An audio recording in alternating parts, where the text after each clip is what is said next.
마가복음 16장 1절부터 8절에 있는 말씀입니다. 하나님의 말씀을 같이 함께 봉독을 하겠습니다. 같이 읽어봅니다. 시작. 안식일이 지남에 막달라 마리아와 야고보의 어머니 마리아와 또 살로메가 가서 예수께 바르기 위하여 향품을 사다 두었다가 안식 후 첫날 매우 일찍이 해 돋을 때에 그 무덤으로 가며 서로 말하되 누가 우리를 위하여 무덤 문에서 돌을 굴려주리요 하더니 눈을 들어본즉 벌써 돌이 굴려져 있는데 그 돌이 심히 크더라. 무덤에 들어가서 흰옷을 입은 한 청년이 우편에 앉은 것을 보고 놀라매 청년이 이르되 놀라지 말라. 너희가 십자가에 못 박히신 나사렛 예수를 찾는구나. 그가 살아나셨고 여기 계시지 아니하니라. 보라, 그를 두었던 것이니라. 가서 그의 제자들과 베드로에게 이르기를 예수께서 너희보다 먼저 갈릴리로 가시나니 전에 너희에게 말씀하신 대로 너희가 거기서 배우리라 하라 하는지라. 여자들이 몹시 놀라 떨며 나와 무덤에서 도망하고 무서워하여 아무에게 아무 말도 하지 못하더라. 아멘. 미국의 가장 위대한 복음 증거자였었던 무디가 목회 초년에 젊었을 때 교회 장례가 났습니다. 그래서 그는 예수님께서 어떻게 장례 예배를 집례하셨고 또 예수님은 어떻게 장례 설교를 하셨는가, 성경대로 해야 되니까 그래서 성경을 쭉 사복음서를 뒤져 보았습니다. 근데 무디가 깜짝 놀랐어요. 예수님은 장례식을 집행한 적도 없고 또 장례 설교를 하신 적도 없더라고요. 보니까 다 죽은 자를 살려내시고 본인 스스로가 죽음에서 다시 살아나셨다라고 하는 것을 이 무디가 장례식 설교 준비를 하면서 다시 한번 깨달았어요. 그래서 그는 그 장례식에 가서 예수님은 부활이요 생명입니다. 예수를 믿는 자는 죽어도 살 것입니다. 라고 하는 그 설교를, 장례식 설교를 했다고 합니다. 오늘 부활절인데요. 예수님은 죽은 자 가운데서 다시 살아나셨습니다. 할렐루야. 예수님이 3년 동안 사역을 하실 때 3명을 살리셨죠. 야이로, 회당장의 야이로의 딸을 살리셨습니다. 그런데 회당장 야이로의 딸은 어디서 살렸는가 하면 집에서 살렸어요. 집에 찾아가셔서 살렸습니다. 그리고 여자죠, 여자. 딸이니까 여자죠. 그리고 또 한 사람이 나인성 과부의 아들입니다. 이 나인성 과부의 아들은 어디서 살렸는가 하면은 장례를 치르러 가는 도중에 살렸습니다. 동네 사람들이 과부의 아들이 죽었으니 얼마나 참 마음이 아프겠어요. 그래서 동네 사람들이 함께 힘을 합쳐서 장례를 치르러 가고 있는 도중에 예수님을 만났어요. 그래서 예수님께서 그 나인성 과부의 마음을 불쌍히 여기셔서 그곳에서 살려주셨습니다. 이 나인성 과부의 아들은 남자죠. 남자입니다. 길에서 살렸어요. 자, 그리고 마지막 한 사람이 바로 나사로입니다. 요한복음 11장에 나오는 나사로. 나사로는 죽은 지 나흘 만에 무덤에 이미 장사 지내서 다 끝난 그런 상태에서 예수님이 무덤 문을 열라라고 말씀하시면서 나사로야 나와라, 그렇게 예수님이 말씀하실 때 나사로가 그 무덤에서 나오는, 어떻게 보면 참 성경에서 너무너무 멋있는 그런 장면이죠. 자, 여러분, 나사로는 어디서 살렸나요? 무덤에서 살리셨습니다. 다시 한번, 야이로의 딸은 어디서 살렸어요? 집에서 살렸어요. 그리고 나인성 과부의 아들은 어디서 살렸습니까? 길 가다가 살렸어요. 그런데 나사로는 어디서 살리셨는가 하면 무덤 안에 있는 나사로를 살리셨습니다. 자, 그걸 보면 여러분, 예수님이 다시 오셔서 나사로의 이름을 부르시는 것처럼 이제 우리 각자의 이름을 다 부르실 겁니다. 각자의 이름을요. 그럴 때 우리가 어디에 있든 괜찮아요. 어디에 묻혔든 어떤 곳에서 돌아가셨든 어떤 모습으로 참 죽는 모습이 남들이 볼 때는 비참했다고 할지라도 여러분 예수를 믿었다고 하면 다 다시 예수님이 다시 오시는 그때 다시 다 살아나는 역사가 있는 것을 믿으시기를 축원합니다. 제가 중국 선교를 하면서 공자의 무덤을 가봤습니다. 공자의 무덤은 산둥성 곡부라고 하는 곳에 있어요. 산둥성 곡부라고 하는 곳에. 그 앞에다가 향을 펴놓고요. 지금도 사람들이 거기 가서 막 그렇게 복을 달라고 빌고 있는 모습을 봐요. 무덤을 잘 해놨습니다. 그리고 그 공원이 얼마나 큰지요. 자, 제가 성지순례를 갔는데요. 성지순례를 갈 때 저희들은 어떻게 갔는가 하면은 이집트로 먼저 들어갔어요. 이집트에 가보면은 반드시 봐야 될 것 가운데 하나가 뭔가 하면 피라밋입니다. 피라밋은 무엇입니까? 다 왕들의 무덤입니다. 무덤. 아마 세계에서 가장 큰 무덤이 아마 피라밋일 겁니다. 그리고 나서 이스라엘 나라로 들어갔는데 이스라엘 나라로 들어가서 예수님의 무덤을 보았어요. 자, 예수님의 무덤은 어땠을까요? 예수님의 무덤은 너무너무 초라해요. 왜요? 예수님의 무덤은 빈 무덤이기 때문에 그렇습니다. 예수님의 무덤을 크게 이렇게 스핑크스처럼 그렇게 크게 저 경주에 있는 왕릉처럼 그렇게 크게 할 아무런 이유가 없습니다. 왜 그런가 하면 예수님은 무덤에 계신 분이 아니시기 때문에 그렇습니다. 자, 여러분, 만약에 공자의 무덤을 그런 일은 없겠습니다만 공자의 무덤을 봤는데 뼈가 나왔어요. 야, 그 공자의 뼈 아닐까? 아마 세계가 깜짝 놀라겠죠? 또 석가모니의 무덤, 인도에 있지 않습니까? 석가모니의 무덤을 파봤는데 이건 가설입니다. 그런 게 아니에요. 진짜 파봤는데 거기에 뼈가 나왔어요. 아마 불교인들이 감격했을 겁니다. 야, 이거는 정말 부처님이 정말 우리를 위해서 남겨두신 당신의 몸인가 보다. 이렇게 아마 감격을 했을 겁니다. 자, 그러면 예수님의 무덤에서 만약 뼈가 발견됐다. 그럼 기독교는 끝나요. 기독교는 끝나는 겁니다. 왜요? 기독교는 부활의 종교이기 때문에 그런 줄 믿습니다. 그래서 여러분, 기독교는 빈 무덤을 자랑하는 거예요. 빈 무덤. 무덤이 비었다라고 하는 것을 자랑합니다. 그래서 예수 믿는 사람들은요, 무덤에다가 그런 큰 무슨 가치를 두질 않습니다. 예수 그리스도의 무덤은 아주 초라하고 볼품이 없는 그러한 무덤입니다. 왜 그런가 하면 예수님은 그 무덤에 계시지 않기 때문에 그렇습니다. 그래서 기독교는 예수님의 빈 무덤을 자랑하는 거예요. 한번 따라 합시다. 예수님의 무덤은 비었다. 할렐루야. 그렇습니다. 예수님의 무덤은 빈 무덤이에요.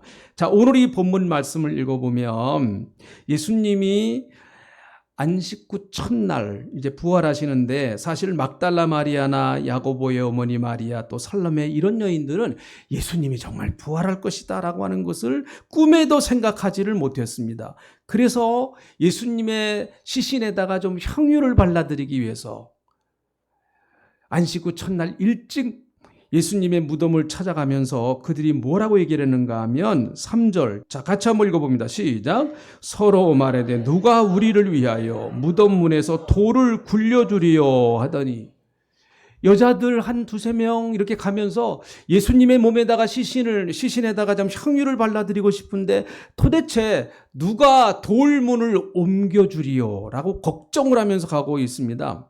우리나라는 이제 전통적인 장례는 땅을 파서 매장을 하는 거죠. 매장을 하는 겁니다. 그런데 장례법이 꼭 매장만 있는 건 아니에요. 제가 TV에서 한번 이렇게 봤는데요. 거기는 몽골과 같은 그런 사막지대입니다. 근데 거기는 어떻게 장례를 치르는가 하면 그 마을인가 봐요. 그 어떻게 장례를 치르는가 하면은 그 산에다 갔다가 이렇게 놉니다. 큰 이 벌판에다가 딱 이렇게 시신을 놔요. 그러면 시신을 누가 와서 먹는가 하면 독수리가 와서 쪼아 먹어요. 독수리가 와서 다 얼마나 독수리가 맛있게 쪼아 먹겠어요, 이거. 그래서 독수리가 와서 탁 쪼아 먹고 하늘로 쫙 올라갑니다. 그게 장례법이에요. 왜 그럴까요? 독수리가 하늘로 올라가는 것처럼 그 영혼이 하늘로 올라간다는 거예요. 그런 곳에서 안테나서 감사해요, 정말. 그래서 우리는 매장을 하잖아요. 매장을 해요. 근데 이스라엘 나라의 장례법은요, 그 굴에다가 시신을 갖다가 놓습니다. 그리고 그 굴에다가 굴을 큰 돌로 갖다가 막습니다. 사실 작은 굴은 건장한 사람들 한 대여섯 명이 돌을 갖다 막을 수 있겠죠. 그러나 좀 부자이고 굴이 큰 경우에는 많은 경우에는 한 5, 60명 정도가 그렇게 돌을 갖다가 막는 수도 있다고 합니다. 여러분, 예수님의 무덤이 아닙니다. 그것은 아리마대 사람 요셉의 무덤이에요. 그런데 그 아리마대 사람 요셉은 굉장히 돈이 많은 사람입니다. 성경에서 부자라고 그랬습니다. 그러니까 자기가 앞으로 장차 묻혀야 할 곳, 그리고 자기의 후손들이 묻혀야 할 곳, 우리로 말하면 선산 비슷한 곳이겠죠. 그러니까 그 무덤은 굉장히 돌이 컸을 겁니다.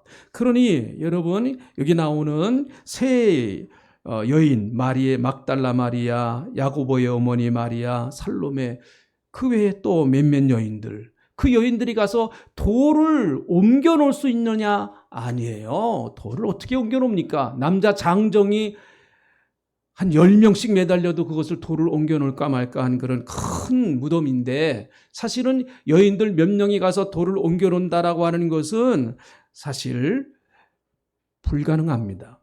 또 마태복음에 보면 예수님의 시신을 누가 혹시 훔쳐갈까 봐 로마 군인들이 지키고 있었습니다.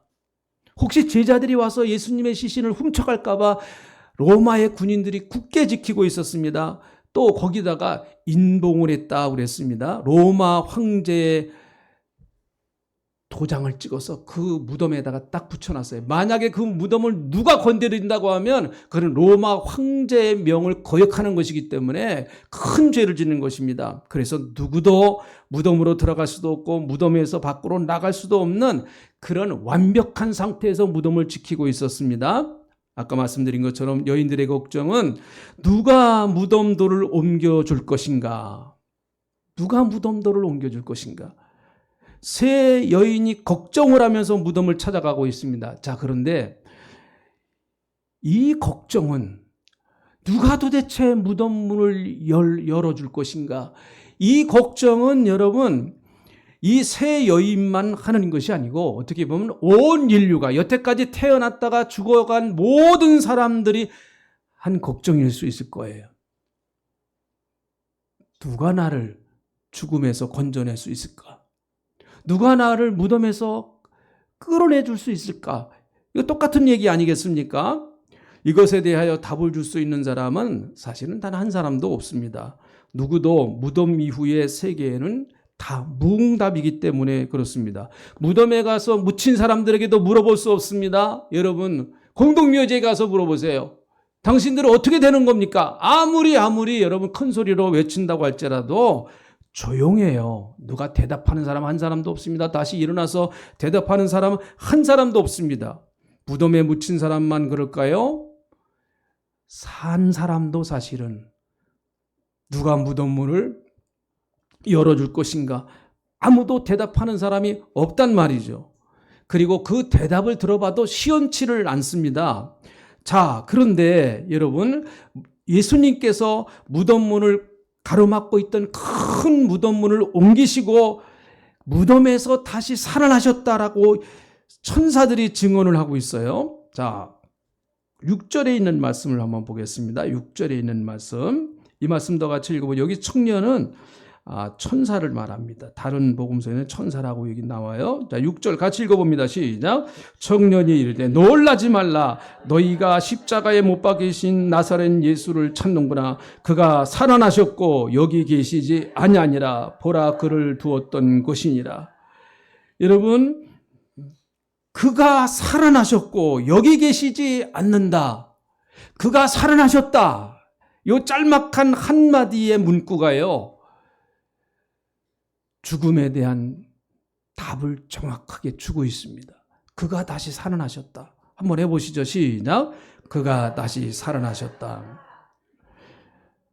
예수 그리스도는 죽음의 권세를 이기시고 사망의 권세를 깨트리시고 모든 악의 세력을 이기시고 3일 만에 무덤에서 나오셨습니다.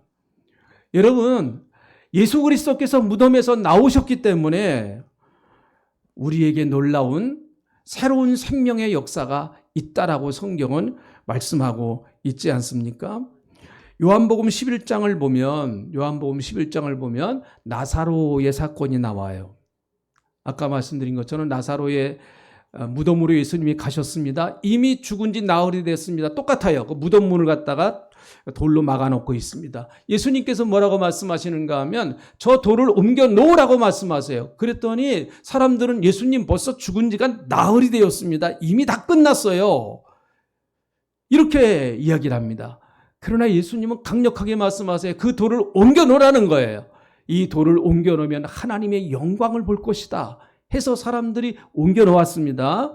그리고 나서 예수님이 죽은 나사로에게 큰 소리로 나사로야 나와라 그렇게 말씀하세요. 나사로야 나와라.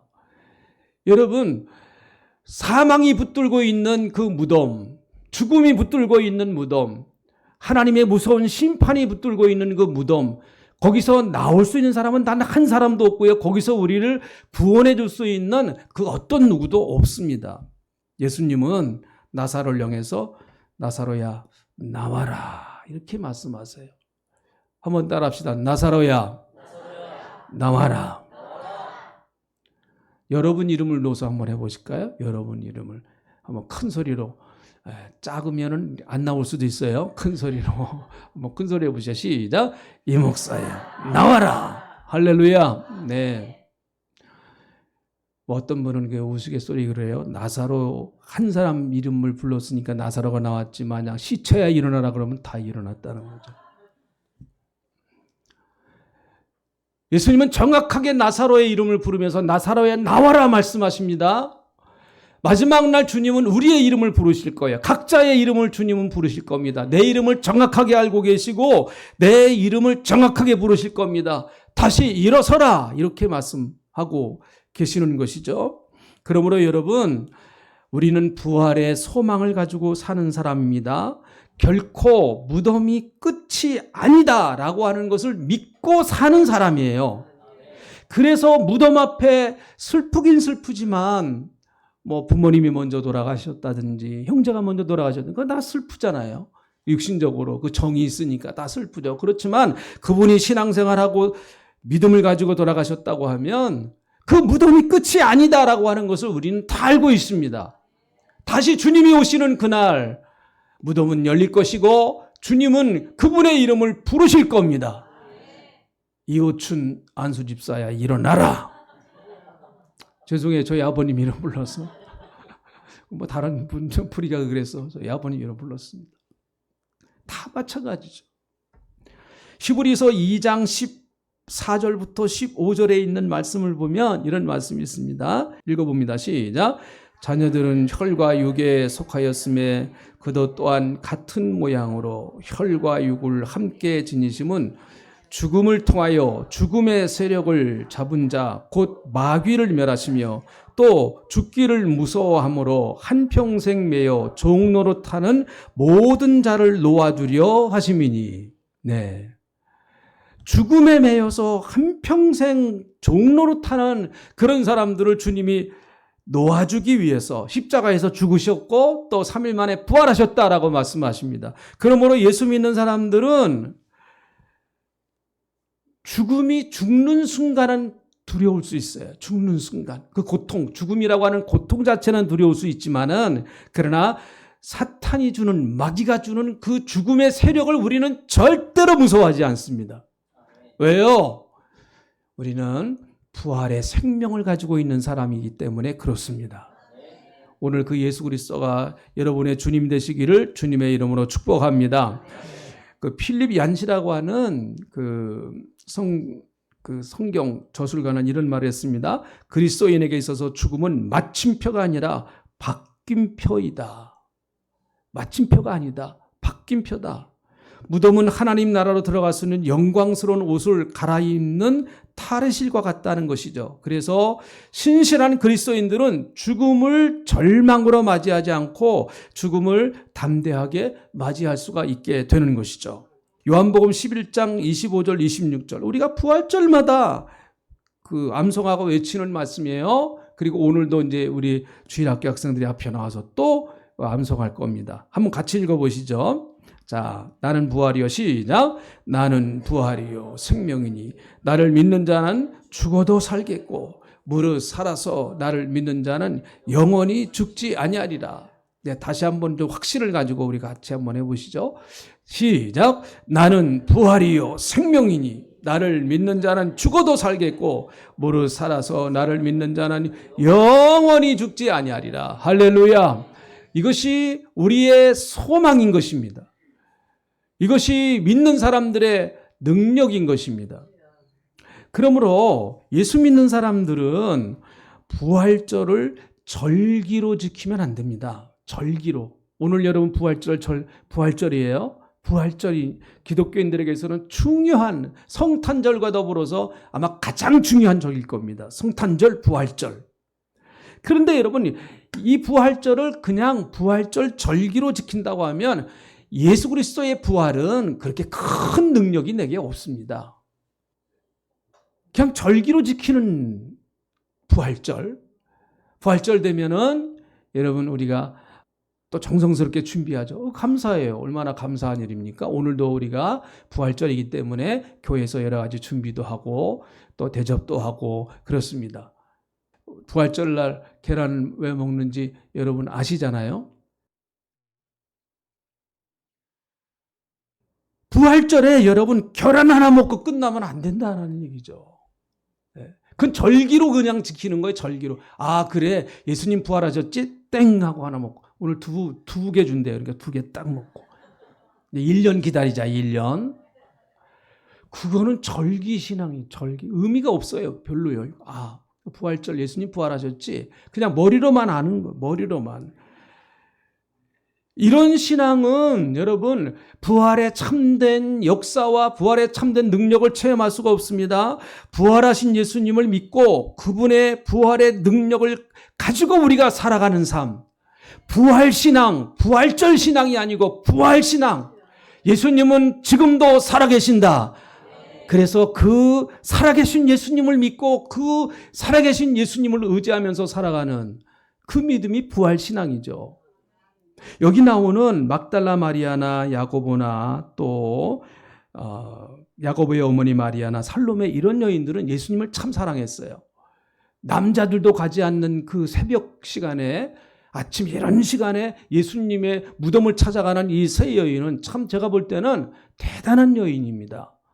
정말 예수님을 사랑하는 여인들이었어요. 그런데 참 하나 안타까운 것은 그들은 무덤 안에 안장되어 계신 예수님을 지금 믿고 있는 거예요. 무덤 안에 안장되어진 예수님. 무덤 안에 계신 예수님을 믿고 있는 거예요, 지금. 그래서 그 무덤에 계신 예수님을 어떻게든지 한번 만나보고 싶은 거예요.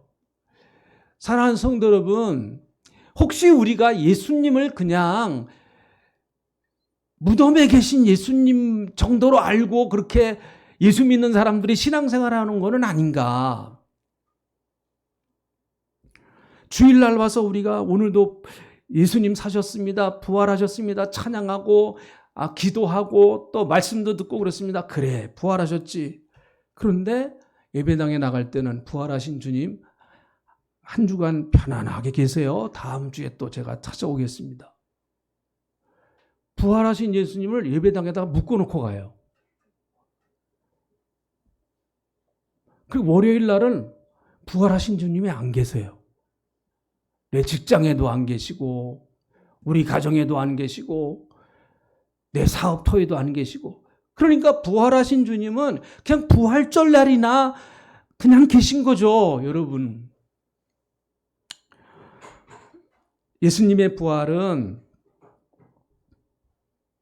십자가의 의미를 바꿔놨습니다. 십자가는 뭐예요? 저주의 상징입니다. 그런데 십자가를 영광으로 바꿔놨어요. 정말 내가 부활의 신앙을 가지고 예수님이 부활하셨다라고 하는 그런 믿음을 가지고 내 인생을 살아간다고 하면 여러분 정말 내 인생에 찾아오는 온갖 여러 가지 많은 문제와 어려움, 저주, 고통, 괴로움, 십자가를 영광으로 바꿔놓으신 그 부활하신 주님께서 내 모든 고통도 어려움도 저주까지도 다 영광으로 바꾸실 줄로 믿습니다. 할렐루야. 예수님의 부활은 무덤의 의미를 바꿔놓았습니다. 무덤이 끝이 아니다라는 것이죠. 그래서 우리 예수님의 십자가와 부활의 신앙을 붙들며 살 때 내가 살아온 내 인생의 의미를 우리는 다시 바꿀 수가 있습니다. 혹시 여러분 여태까지 여러분이 살아오신 인생이 덧없는 인생, 허무한 인생을 혹시 살았다고 그렇게 생각하시는 분이 안 계십니까?